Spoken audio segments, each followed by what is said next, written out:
le palais de Buckingham recalcule soigneusement les engagements de la reine pour son jubilé de platine, selon un initié royal, mais le prince Charles devrait-il assumer une charge de travail plus lourde pour aider la reine?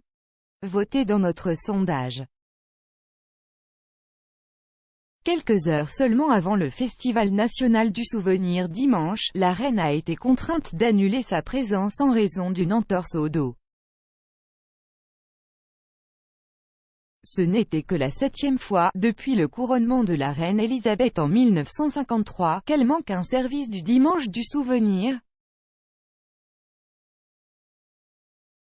La nouvelle est arrivée après que la mauvaise santé de Sa Majesté l'a amené à annuler une série d'engagements officiels depuis le 20 octobre, il y a près de 4 semaines.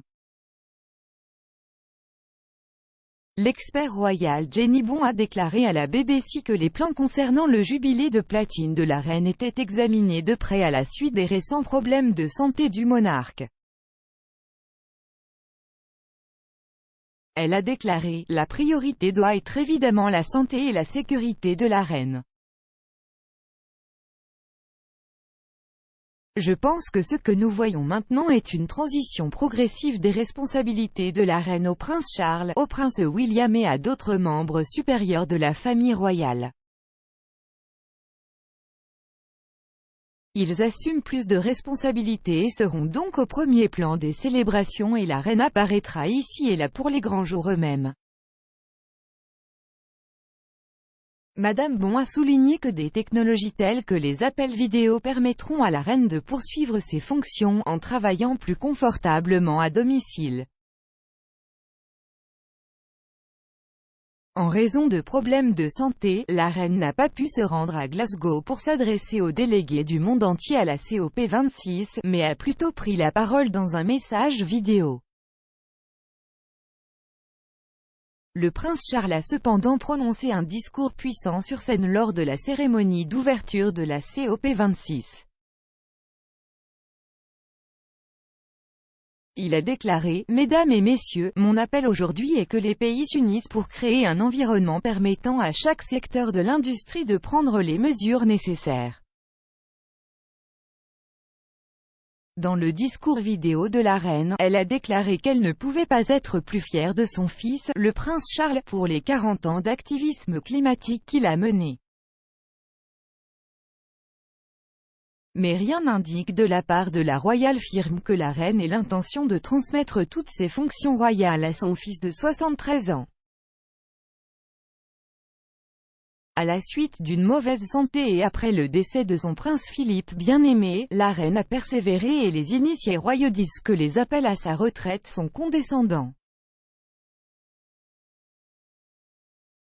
Le journaliste et expert royal, Dicky Arbité, a déclaré: « Quiconque décide de dire à la reine « Vous devez prendre du recul, vous ne pouvez plus régner » est vraiment en train de se battre avec le feu. »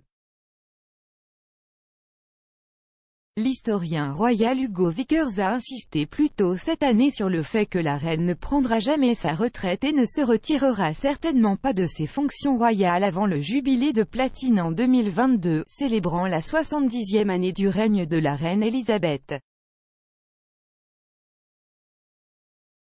Il a déclaré: « L'une des principales raisons pour lesquelles la reine n'abdiquera absolument pas est différente des autres monarques européens, elle est une reine ointe, et si vous êtes une reine ointe, vous n'abdiquez pas.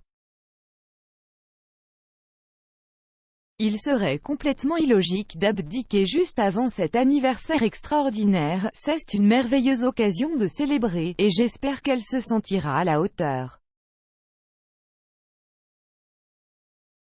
La reine a terminé 136 engagements en 2020, ce qui représente une diminution par rapport aux 293 engagements auxquels elle a assisté en 2018. Est-il maintenant temps de réduire davantage son emploi du temps?